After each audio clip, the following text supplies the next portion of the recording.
여러분 안녕하십니까. 3월 29일 주일 넘치는 우리 교회 매일 묵상 시작하도록 하겠습니다. 오늘 본문 말씀은 요한복음 18장 1절부터 11절까지 말씀입니다. 오늘은 종려주일입니다.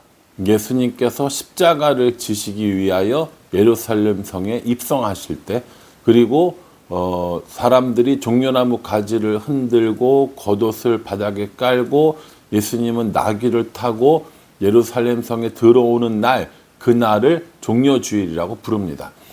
종려주일로 시작을 해서 이제 월요일부터 토요일까지는 고난주간이 시작되는 거고요. 이 고난주간 한 주간을 지나고 나면 부활주일이 되는 겁니다. 어찌 보면 기독교에서 가장 큰 명절, 이럴 때가 부활주일이 아닐까라는 생각을 해봅니다.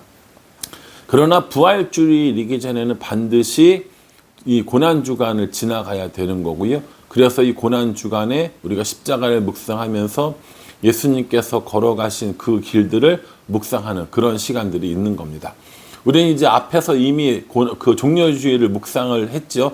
그리고 예수님께서 예루살렘 들어오셔서 사람들과 같이 논쟁하고 제자들에게 이야기하고 세족식과 성찬식을 하는 것까지 이미 다 마무리했습니다.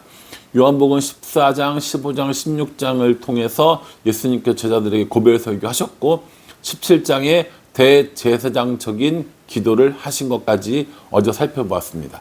오늘 이제 본문에는 예수님께서 체포당하시는 이 내용들이 나옵니다. 예수님께서 체포당하시는 곳이 오늘 이 성경에는 동산이라고 나오는데, 이 동산이라는 것을 우리가 보통 말하는 겟세마네 동산이라고 이야기를 합니다. 제자들과 함께 겟세마네 동산으로 가시고, 또 이 가룟 유다들도 군인들을 데리고 겟세마네 동산으로 오고, 그래서 거기서 예수님과 이 가룟 유다 그리고 이 군사들이 만나게 되는 것입니다. 3절에 보면 유다가 군대와 대제사장들과 바리새인들에게 얻은 아랫사람들을 데리고 등과 횃불과 무기를 가지고 그리로 오는지라, 이렇게 얘기합니다. 그리로 오는지라, 여기서 말하는 그리가 어디냐면은 바로 겟세마네 동산이라는 거죠.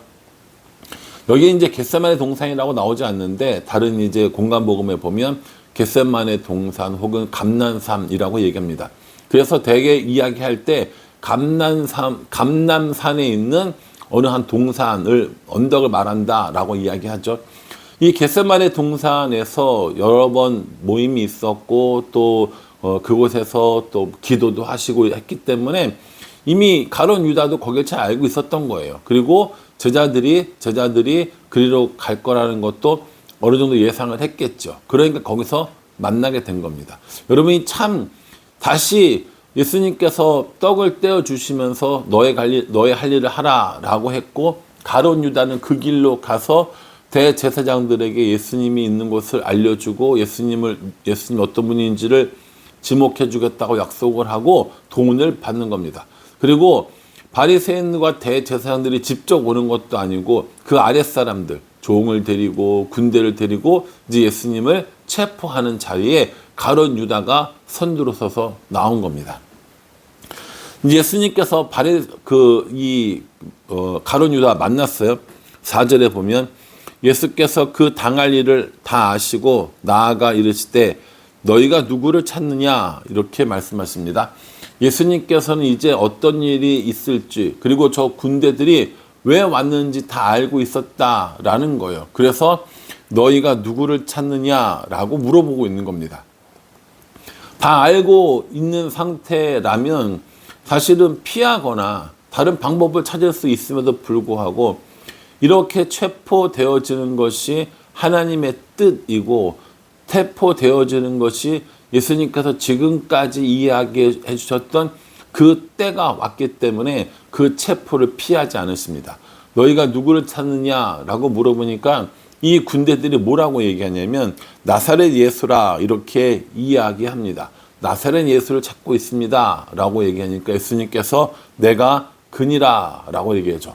우리가 전에 한번 살펴보았을 때 나는 누구누구다, 나는 선한 목자다, 나는 빛이다 라고 했을 때 에고 에이미라는 이야기를 했을 겁니다. 그때 했던 그 말씀이 이거예요. 내가 바로 그 사람이다. 내가 나사렛 예수다라고 하면서 단순히 자기 자신을 소개하고 있는 것이 아니라 신적인 정체성을, 하나님의 아들로서의 이 정체성을 이야기하고 있는 겁니다. 내가 그니라 라고 이렇게 얘기하죠. 이 이야기를 들은 이 군사들이 깜짝 놀라서 이 예수님을 체포하는 것이 아니라 예수님 앞에 엎드려지는 것을 볼 수 있습니다.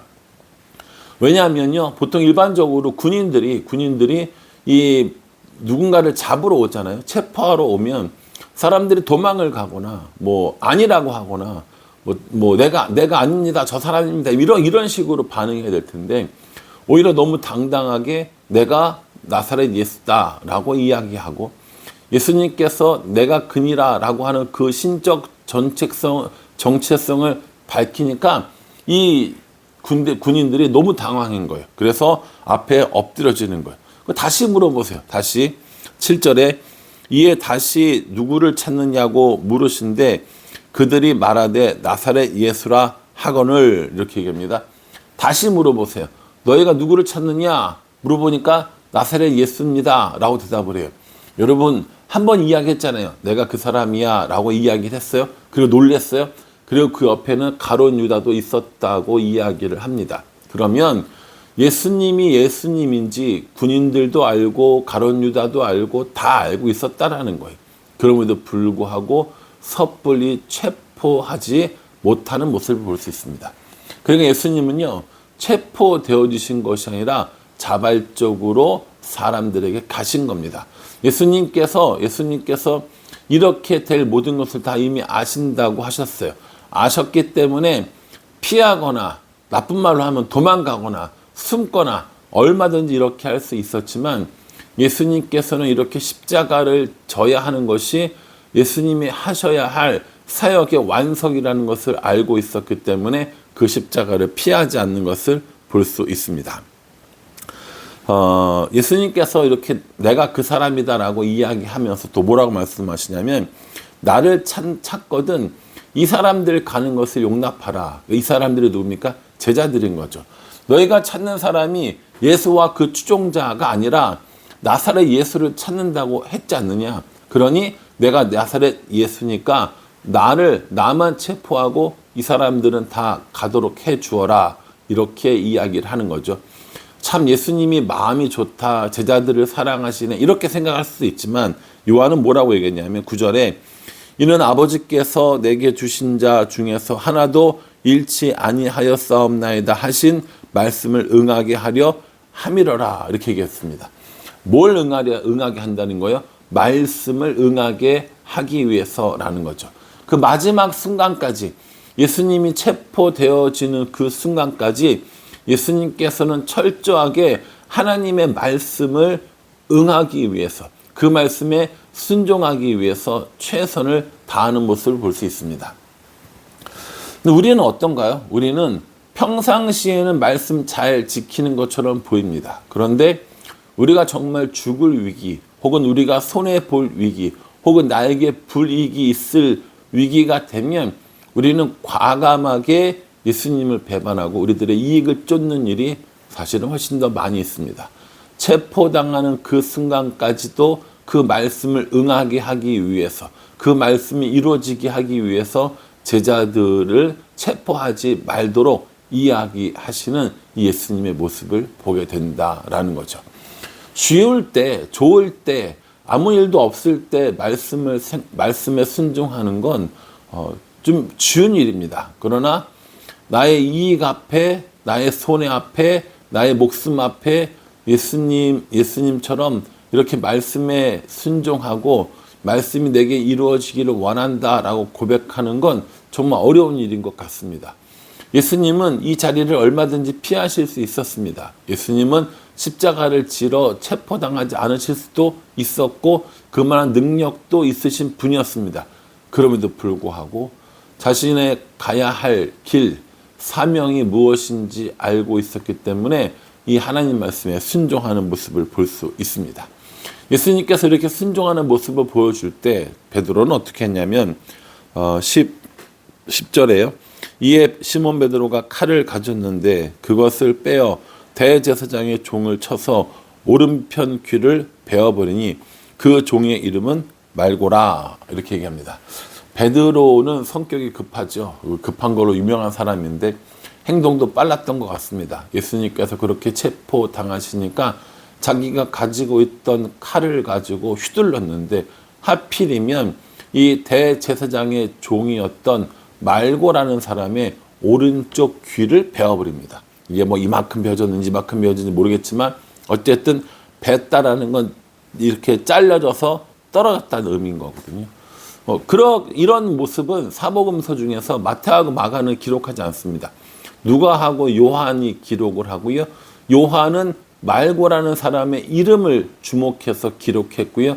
누가는 역시 의사답게 그것도 치유해주는 과정을 설명해 줍니다. 예수님께서 그 귀를 가져다가 귀를 다시 붙여주시는 이런 모습을 보여주고 계시는 거거든요. 그러니까 요한에게는 대제사장 말고라는 사람을 기억하는 그게 더 중요했고, 이 누가에게는 귀가 잘린 사람을 응급처치해서 귀를 붙여주신 예수님의 사역이 더 중요하지 않았나라고 저 개인적으로 생각해 봅니다. 어쨌든 간에요. 이 말고라는 사람의 귀를 쳐서 예수님께서 그 귀를 붙여주십니다. 예수님께서 이 공간복음에 보면 이 사건을 보고 뭐라고 얘기하시냐면은 칼로 일어선 자는 칼로 망할 것이다 라고 이야기해 주시거든요. 예수님의 방법은 순순히 체포되어지는 거였어요. 그게 하나님 말씀에 순종하는 거였습니다. 그러나 베드로는 그렇지 않았다라는 거죠. 베드로는 순종하는 것이 아니라 자신의 힘으로 무언가를 해보려고 했다라는 겁니다. 예전 영화에 미션이라고 하는 그 영화가 있거든요. 그 미션 영화에 보면 요 내용과 좀 비슷한 그런 그 장면들이 나옵니다. 여러분들 나중에 혹시 시간 되시면 미션 영화를 한번 보시면 좋을 것 같아요. 저는 요 장면을 볼 때마다 항상 미션 그 영화를 생각하는데 정말 좋은 영화이고요. 우리가 한번 보면 되게 많은 이 생각을 할 수 있는 영화니까 한번 보시면 좋겠다라는 생각을 해봅니다.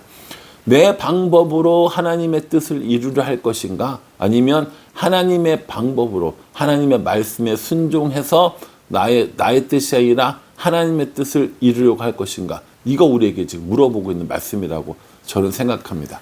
저는 다분히 베드로에 가깝다고 생각합니다. 정말 뭐랄까요? 내가 생각하고 내 방법대로 내가 이렇게 하면 하나님이 기뻐하실 거야 라고 하는 그런 생각을 가지고 어떤 일들을 결정하고 일들을 할 때가 참 많이 있는 거죠.